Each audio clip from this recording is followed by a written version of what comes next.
and hello everyone. Welcome to JurisCam. Today I'm going to discuss with you the concept of reverse engineering.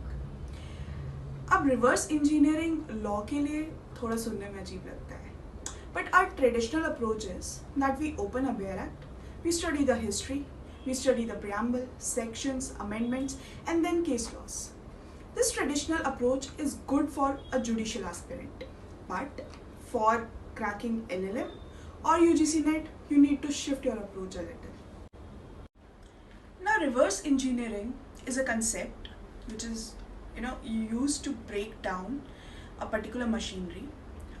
We take a complete machinery, we start breaking it into the parts, we get to know how and which part was attached, and that's how we discover that the machinery, how it was assembled in the first place. And for cracking our UGC NET exam and our LLM entrances, we need to prepare a lot of cases, but we cannot go with the traditional approach. For cracking our UGC NET exam and our LLM exams, we need to pick up a judgment, analyze it, pick up the relevant paragraphs, analyze each sentence of those paragraphs, and then break it down. We need to pick up from which section that paragraph has come, or why that line is relevant, or is that line indicating a particular amendment.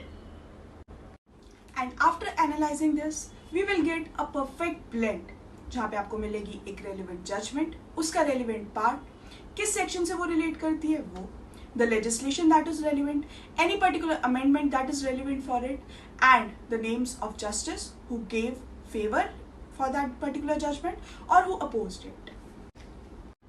You don't need hard study every time. Sometimes smart work also works. For the exams like LLM and UGC NET, you need to be very creative and very specific to what you study. मंजिल अब दूर नहीं है, करते हैं तैयारी professor बनने की.